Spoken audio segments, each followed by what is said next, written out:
नमो अरिहन्ताणं नमो सिद्धाणं नमो आयर्याणं नमो उज्जयाणं नमो लोये सौसाहुनम् असपञ्चनमोकारो सर्वपावपणासनो मङ्गलानं च सौवर्ते परमं वै मङ्गलम् अज्ञानतिमिरन्धानां ज्ञानाञ्जनशलाकया चक्षुरुन्मीलितं येन तस्मै श्रीगुरुवे नमः। मुखादिव्याकुक्षिरत्नं शब्दजितवर्यात्मजम् श्रीराजचन्द्रयहुं वन्दे तत्त्वलोचनदायकम् प्रभुतत्त्वलोचनदायकम्।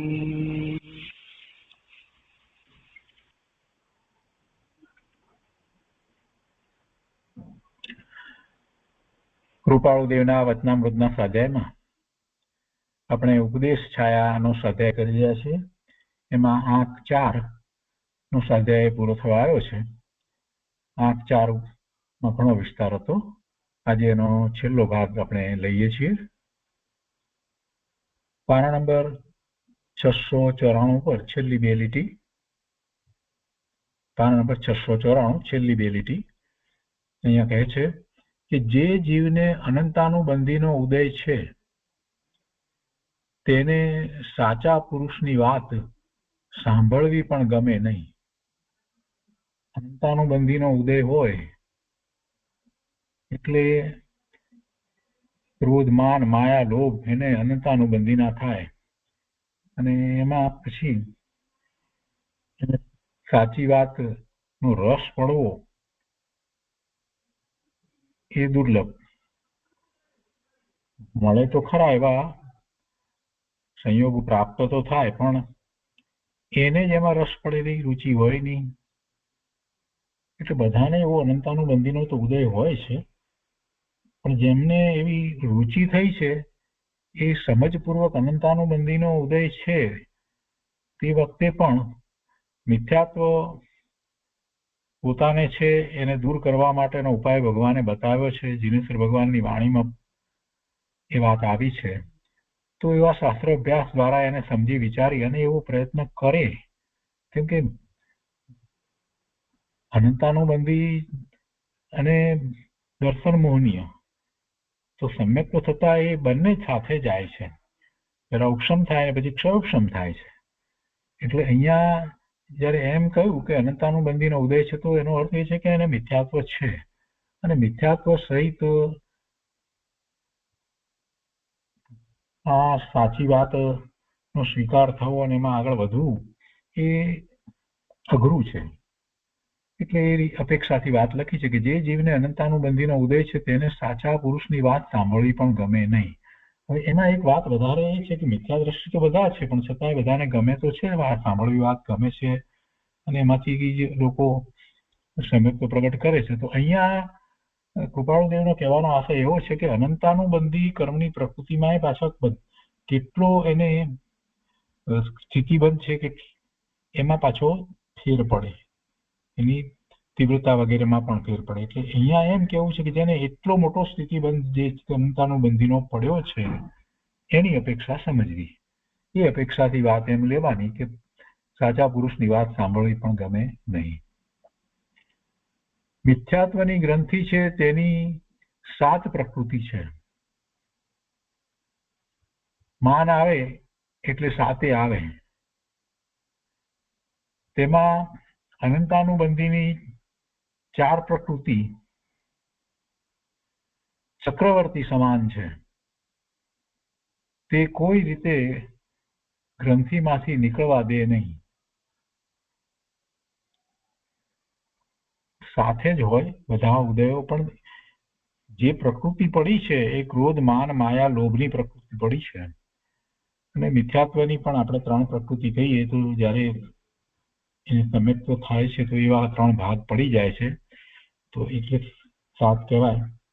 સત્તામાં તો પહેલા તો 1 હોય છે, અને બીજી અપેક્ષાથી આ જે 7 લખ્યું છે તો એવો પણ એમાં અર્થ નીકળે છે કે મિથ્યાત્વ સિવાય બીજી 7 પ્રકૃતિ કર્મની છે. એટલે મિથ્યાત્વ હોય ત્યારે બાકી બધા સાથે જ હોય છે. અને એટલે પછી એ વાત લીધી છે અહીંયા કે એમાં ક્રોધ, માન, માયા, લોભ અનંતાનું બંધીના છે. એમાંથી માન જ્યારે હોય તો એને પછી બીજી બધી પ્રકૃતિઓ જે છે એના ઉદય સાથે જોડાવાનું થઈ જાય છે. અને હવે આગળ કેમ કે છે કે મિથ્યાત્વની ગ્રંથિ છે તેની 7 પ્રકૃતિ છે એ વાત તો બરાબર, પણ પછી આગળ એ વાત કરે છે કે તેમાં અનંતાનુબંધીની 4 પ્રકૃતિ ચક્રવર્તી સમાન છે. એટલે એના ક્રોધ, માન, માયા, લોભ જે છે એ ચક્રવર્તી સમાન છે. એટલે એ જ્યાં સુધી એના ઉદય વર્તે છે ત્યાં સુધી જીવને બીજું સૂઝતું નથી. સામાન્ય રીતે જીવ એની સાથે જોડાઈ જાય છે, એ પ્રકૃતિના ઉદયો સાથે જોડાઈ જાય છે. અને જોડાઈ જાય છે તો પછી એમાંથી એ બહાર નીકળે એ માટે કોઈ બીજા કર્મની પ્રકૃતિઓનો ક્ષય થઈ જાય અને એ બહાર નીકળે એવું તો બનતું નથી. કે જ્યાં સુધી મિથ્યાત્વ ન જાય ત્યાં સુધી જ્ઞાનાવર્ણીય, દર્શનાવર્ણીય અને અંતરાય એવી એ 4 ઘાતી કર્મની પ્રકૃતિ છે. એમાં કાંઈ ફેર પડતો નથી. ઉલટા કદાચ એની વધારે ને વધારે એ દ્રઢતા કરતો જાય છે.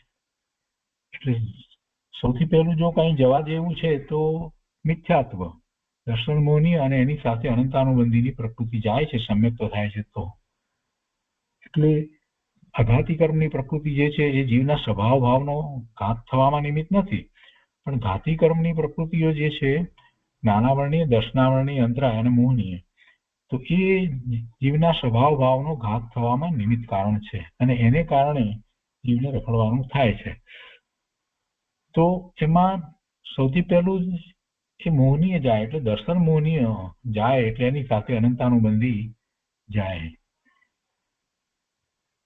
અને એ સિવાય એ ગયા વિના કોઈને કંઈ જ્ઞાનનો વિશેષ ઉઘાડ થઈ જાય કે દર્શનનો એવો કોઈ ઉઘાડ થઈ જાય કે અંતરાય ચાલ્યો જાય એમ બનતું નથી. એવું બનતું નથી. જીવ જે સામાન્ય પોતાના જ્ઞાન દર્શનના ઉઘાડ લઈને આવ્યો છે, મનુષ્યની પર્યાયમાં છે, તો એ પ્રમાણે એને મતિશ્રુત જ્ઞાન વગેરે જે છે તે ઉઘાડ છે તો છે કે સંજ્ઞી થયો છે, તો એ પોતે સમ્યક્ત પ્રગટ કરવા માટે એ રીતે એ પોતે સમ્યક્ત પ્રગટ કરી શકે એવો છે, એને માટે યોગ્ય છે. પણ એને એવો પુરુષાર્થ કરવો પડે. એને કારણે અટકે છે એવું નથી. અટક્યો છે, મિથ્યાત્વમાંથી નીકળી નથી શકતો, એનું મૂળ કારણ તો મિથ્યાત્વના ઉદયો સાથે જોડાઈ અને એની પુષ્ટિ કર્યા કરે છે, એ જ કારણ છે. અને એટલે અહીંયા મિથ્યાત્વની એ રીતે વાત કરી છે. અને બીજે પણ મિથ્યાત્વ સંબંધી કૃપાળુદેવે ઘણી વાત કરી છે કે એ જ એનું જ રાજ ચાલે છે. અહીંયા તો કહી દીધું કે એ પ્રકૃતિ જે છે ચક્રવર્તી સમાન છે અનંતાનુબંધીની, એટલે મોહનીય કર્મ આખું જ. તે કોઈ રીતે ગ્રંથિમાંથી નીકળવા દે નહીં. મિથ્યાત્વ રખવાળ છે, આખું જગત તેની સેવા ચાકરી કરે છે. મિથ્યાત્વ રખવાળ છે અને આખું જગત તેની સેવા ચાકરી કરે છે. એટલે મિથ્યાત્વને કારણે, મોહને કારણે એને જીવને રાગ દ્વેષના પરિણામ થયા જ કરે છે. 9 પ્રકારના 9 કષાય પણ થયા કરે છે અને ભવના ભ્રમણ એને કારણે થાય જ છે. હવે એ પછી છે એક પ્રશ્ન લીધો છે અહીંયા કે ઉદય કર્મ કોને કહીએ. એમાં કર્મનો અર્થ એક અપેક્ષા એ કાર્ય થાય. અહીંયા ઉદય કર્મ કોને કહીએ, કેમ કે જે રીતે ઉત્તર અપાયો છે તો એમાં આપણે એ રીતે વિચાર કરીએ તો એ ઉત્તર બરાબર બેસી જાય છે. ઉત્તરમાં કહે છે કે ઐશ્વર્ય પદ પ્રાપ્ત થતા તેને ધક્કો મારીને પાછું કાઢે કે આ મારે જોઈતું નથી. એવું ઐશ્વર્ય પદ પ્રાપ્ત થયું હોય તો પણ એ મારે જોઈતું નથી. મારે આને શું કરવું છે? કોઈ રાજા પ્રધાનપણું આપે તો પણ પોતે લેવા ઈચ્છે નહીં. મારે એને શું કરવું છે? ઘર સંબંધીની આટલી ઉપાધિ થાય તો ઘણી છે. આવી રીતે ના પાડે, આવી રીતે ના પાડે. અને ઐશ્વર્યપદની નિરીચ્છા છતાં રાજા ફરી ફરી આપવા ઈચ્છે, તેને લીધે આવી પડે, એટલે એ પદ આવી પડે. તો તેને વિચાર થાય કે જો તારે પ્રધાનપણું હશે તો ઘણા જીવોની દયા પળાશે, હિંસા ઓછી થશે, પુસ્તક શાળાઓ થશે, પુસ્તકો છપાવાશે. એવા ધર્મના કેટલાક હેતુ જાણીને વૈરાગ્ય ભાવના એ વેદે તેને ઉદય કહેવાય. એટલે આ જે ઉદય આવ્યો છે તો એ ઉદયમાં એને રુચિ નથી, એમ અહીંયા તો કહેવાનો આશય છે. અને અહીંયા ઉદય કેવો લીધો છે? અહીંયા ઉદય લીધો છે તો એ કેટલાક પ્રકારે સાતા વેદનીય કર્મનો ઉદય કહી શકાય એવો ઉદય લીધો છે, કેમ કે એને એવું પદ પ્રાપ્ત થાય, રાજા પ્રધાન પદ આપે કે એવું કંઈક આપે. તો પણ એને પહેલા એને ના પાડી, કેમ કે એને એની રુચિ નથી, એમાં એને પડવું નથી. એટલે પછીથી જ્યારે એ હા પાડે ત્યારે એમાં એને પોતાને માટે નહીં, પરંતુ એને પરમાર્થે એમ લાગે છે કે કાંઈક મારે બીજાનું જો કંઈક ભલું થતું હોય તો કરવું, એવું અંતરમાં એને લાગે. એટલે એ પદ લેવાથી જીવ દયા પળાશે, હિંસા ઓછી થશે, આ બધું પોતે કાર્ય કરી શકશે પ્રધાનપણું હશે તો. અને આ પાઠશાળા વગેરે, અહીંયા પુસ્તક શાળાઓ લખ્યું છે એટલે એનો અર્થ આપણે પાઠશાળા કરીએ છીએ. એવા પુસ્તકો એટલે ધાર્મિક પુસ્તકો વગેરે પણ છપાવાશે. એવા ધર્મના કેટલાક કાર્યો કરવામાં પછી પોતે પ્રધાન હશે તો સારું પડશે, એમ કરી અને એ પદને લે છે. એટલે એ જે ઉદય આવ્યો એને વેદે, તો એને એ રીતે ઉદય કહેવાય. એ વેદે તેને ઉદય કહેવાય. એટલે ઉદય આવ્યો છે અને આપણે એને શાસ્ત્રની ભાષામાં એમ કહીએ કે એનું સ્વામિત્વ રુચિ વિના એ ઉદયને ભોગવે, આપણે એમ કહીએ છીએ. તો આ રીતે એને અહીંયા ઉદય કર્મ કહ્યું. એટલે કે ઉદય આવ્યો છે ને ભોગવાય છે એમ, ઈચ્છા નહીં. પણ એના સ્થાને અહીંયા કહે છે કે ઈચ્છા સહિત ભોગવે, ઈચ્છા કરીને ભોગવે, એને માટે પ્રયત્ન કરે ને એની ઈચ્છા જ હોય, અને પાછો એમ કે હવે આ તો ઉદય એવો આવ્યો છે એટલે અમે તો ઠીક છે કરીએ છીએ એમ. પણ અંદરમાં તો ખૂબ જ એની ઈચ્છા હોય, તૃષ્ણા હોય, આસક્તિ હોય, માન કથાએ પુષ્પા હોય, બધું પડ્યું હોય. એટલે ઈચ્છા સહિત ભોગવે. અને ઉદય કે આ તો ઠીક છે ઉદય આધીન અમે ભોગવીએ છીએ, તો તે શિથિલતાના અને સંસાર રજળવાના હેતુ થાય છે. એને કારણે એને શિથિલતા એવી આવે કે જેથી એ પોતે જે કરવા ધારે છે સમ્યક્તનો પુરુષાર્થ એ કરી ન શકે, અને એને કારણે એને સંસારના પરિભ્રમણ થયા જ કરે. એટલે અહીંયા ઉદય કર્મ જે કહ્યું છે એનો અર્થ એવો થાય કે એ ઉદય આધીન કાર્ય જે થઈ રહ્યું છે, ઉદય આધીન પોતે ઈચ્છાપૂર્વક નહીં, પરંતુ ઈચ્છા રહિતપણે ઉદાસીનતા સહિત એ ઉદયને ભોગવે, એવો કહેવાનો આશય છે. એને અહીંયા ઉદય કર્મ કહ્યું છે. ઉદય તો બધા જ કર્મના ઉદય જ આવે છે, અને એ ઉદય આવે છે એ કઈ કોઈ ઈચ્છાપૂર્વક લાવી શકે છે એવું પણ નથી હોતું. એ તો પૂર્વે જે ભાવ કર્યા છે એ પ્રમાણે કર્મ બંધાયા છે, અને એના ઉદય જે સ્થિતિ બનશે એ પ્રમાણે એના ઉદય આવે છે. પણ એ વખતે જીવ સ્વતંત્ર છે એ ઉદય સાથે જોડાવું કે ન જોડાવું. અને કદાચ એને જોડાવાનું થાય છે અને એમાં ઈચ્છા રહિતપણે જોડાવાનું થાય છે, તો એની વાત અહીંયા કરવામાં આવી છે. એના પછી કહે છે કે કેટલાક જીવો મોહ ગર્ભિત વૈરાગ્યથી અને કેટલાક દુઃખ ગર્ભિત વૈરાગ્યથી દીક્ષા લે છે. આ કૃપાળુ દેવે કહ્યું છે, અને એ વાત અહીંયા હમણાં લખવામાં આવી છે.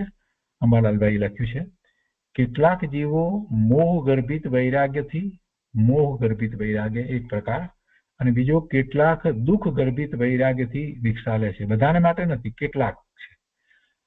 દીક્ષા લેવાથી સારા સારા નગરે ગામે ફરવાનું થશે. દીક્ષા લીધા પછી સારા સારા પદાર્થો ખાવાને મળશે, ઉઘાડા પગે તડકે ચાલવું પડશે તેટલી મુશ્કેલી છે, પણ તેમ તો સાધારણ ખેડૂતો કે પાટીદારો પણ તડકામાં ઉઘાડા પગે ચાલે છે ને, કે ઉઘાડા પગે ચાલે છે, તો તેની પેરે સહજ થઈ જશે, તેમની પેઠે એ સહજ થઈ જશે, વાંધો નહીં આવે એમ.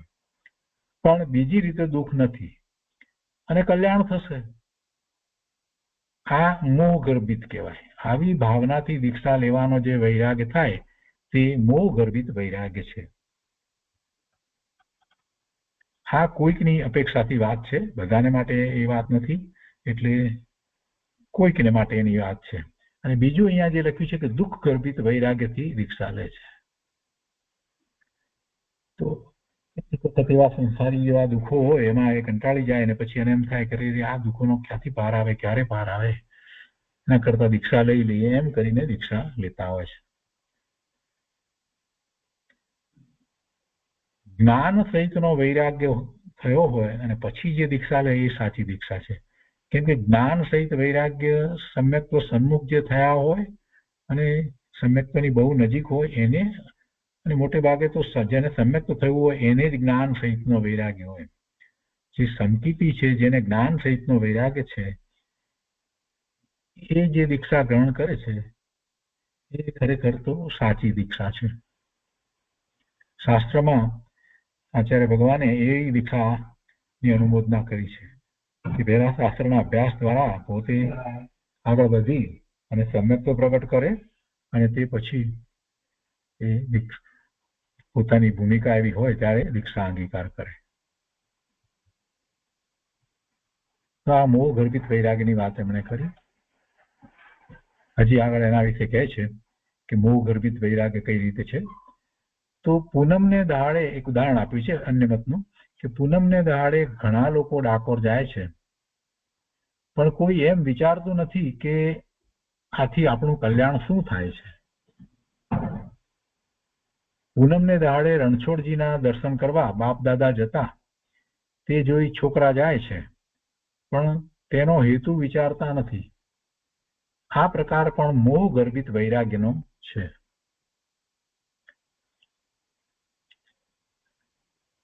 અને એના પછી કહે છે કે જે સાંસારિક દુઃખથી સંસાર ત્યાગ કરે છે તે દુઃખ ગર્ભિત વૈરાગ્ય સમજવું. સંસારમાં એટલા દુઃખ હોય એટલે પછી સંસારનો ત્યાગ કરી દે છે, એ દુઃખ ગર્ભિત વૈરાગ્ય સમજવું.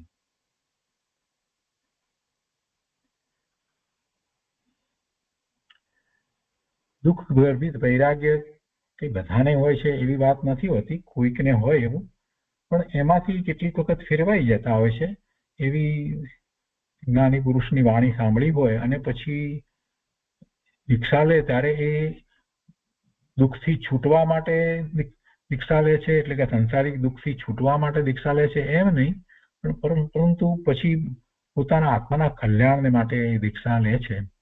એટલે કોઈના પ્રત્યે પછી દ્વેષ ન રહે. દુઃખ ગર્ભિત વૈરાગમાં એમ થાય કે સંસારમાં જેમના કારણે એને દુઃખ લાગતું હોય એના પ્રત્યે એને એવો દ્વેષ ભાવ રહ્યા કરે, અને એવા દ્વેષ ભાવ સહિત લીધેલી દીક્ષા હોય એ તો કઈ બરાબર કહેવાય નહીં, એ જાય નહીં. અને પછી એવા સાધન સંપન્ન સુખી જીવો નો સંપર્ક થાય ત્યારે અંતરમાં કોઈક વાર નિદાન પણ એવું બંધાઈ જાય કે આ દીક્ષા લીધી છે અને આ બધી જે કઈ તપશ્ચર્યા વગેરે જે કરીએ છીએ તેના ફળ સ્વરૂપે પોતાને એવી કોઈ ગતિ પ્રાપ્ત થાય, એવું નિદાન પણ થાય, દેવની ગતિ કે કોઈ શેઠની કે રાજાની.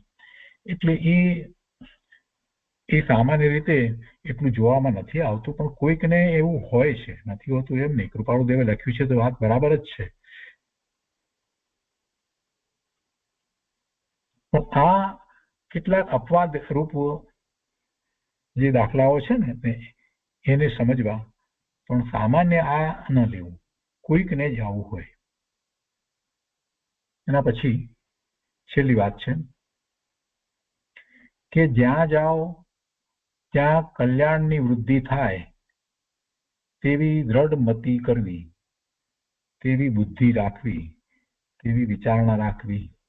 જ્યાં જાઓ ત્યાં કલ્યાણની વૃદ્ધિ થાય તેવી દ્રઢ મતિ કરવી.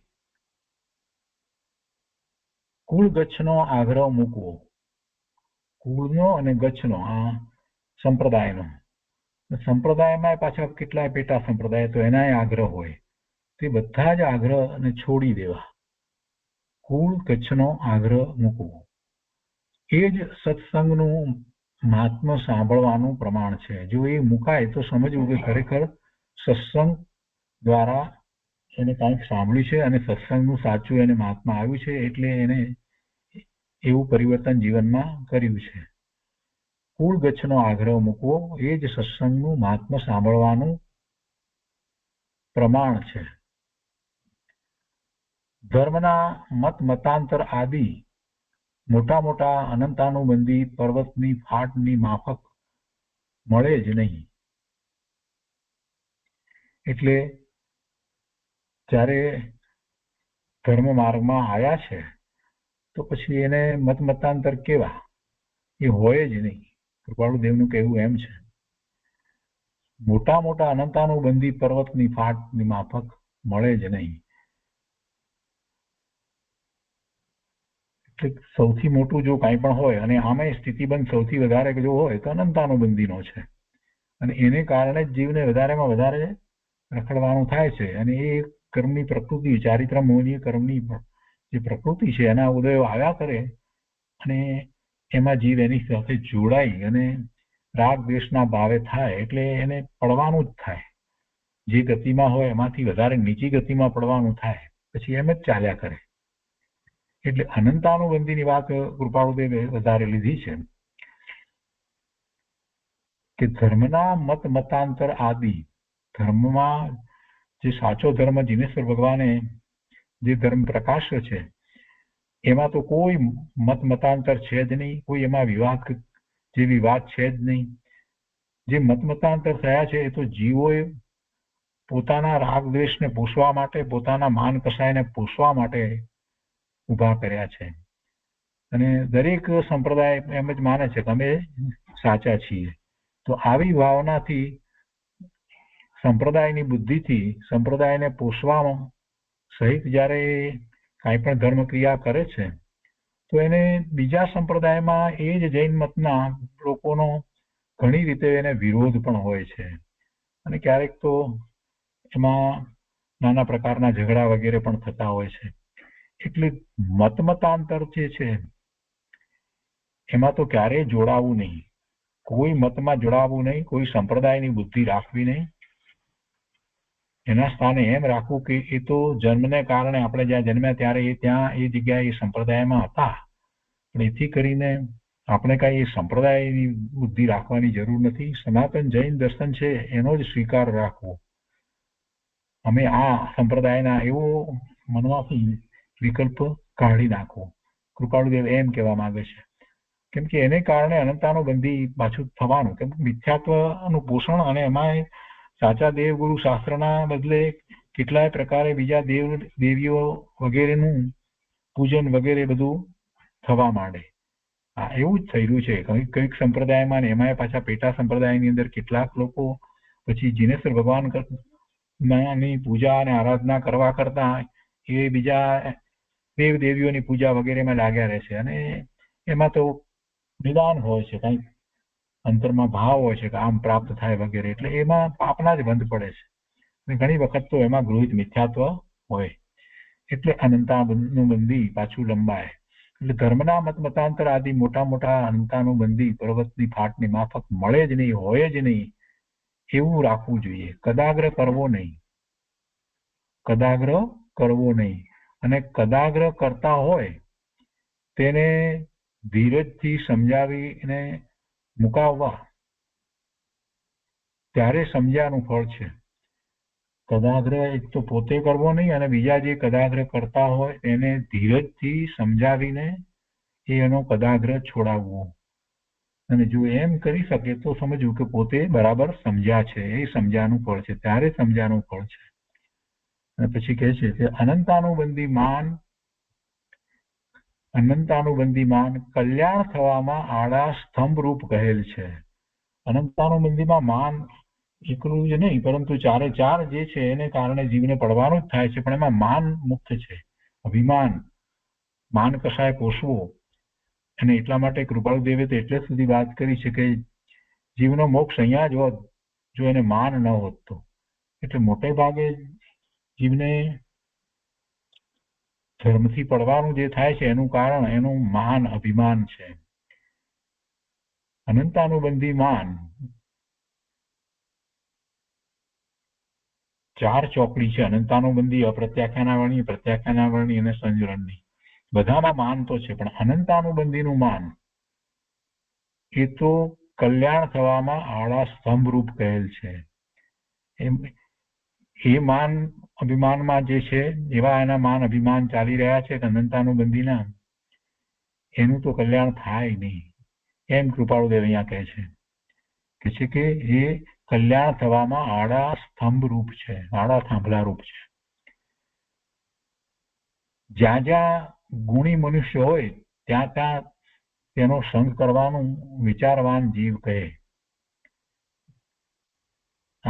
બીજી વાત છે કે સાથે શું કરવું, જે ન કરવું એની તો વાત કરી, પણ સાથે શું કરવું એની વાત પણ લીધી છે કે જ્યાં જ્યાં ગુણી મનુષ્ય હોય ત્યાં ત્યાં તેનો સંગ કરવાનું વિચારવાન જીવ કહે. અજ્ઞાનીના લક્ષણો લૌકિક ભાવના છે. જ્યાં જ્યાં દુરાગ્રહ હોય ત્યાં ત્યાંથી છૂટવું. અજ્ઞાનીના લક્ષણો લૌકિક ભાવના છે એટલે સમજવું કે આ અજ્ઞાની છે અને એની સાથે જોડાવાથી અજ્ઞાન સિવાય બીજું કાંઈ પ્રાપ્ત થવાનું નથી, મિથ્યાત્વ સિવાય બીજું કાંઈ પ્રાપ્ત થવાનું નથી. એવા અજ્ઞાની ગુરુ વગેરે ના સંગ છોડવા અને એમને લૌકિક ભાવના સિવાય બીજું કાંઈ હોતું નથી. બધી રીતે બહારની જ વાત એમની હોય અને તેને કારણે કેટલાય પ્રકારે બીજા દુરાગ્રહ વગેરે પણ હોય અને ધર્મની દ્રષ્ટિ હોય નહીં. તો જ્યાં જ્યાં દુરાગ્રહ હોય ત્યાં ત્યાંથી છૂટવું. એને મારે જોઈતા નથી એ જ સમજવાનું છે. દુરાગ્રહ મારે જોઈતા નથી એ જ સમજવાનું છે. તો એ રીતે આ ચોથો આંક પૂરો થાય છે. આજનો સ્વાધ્યાય આપણે અહીંયા સુધી રાખીએ છીએ. આવતા સ્વાધ્યાયમાં આપણે 5મા આંકથી આગળ સ્વાધ્યાય કરીશું.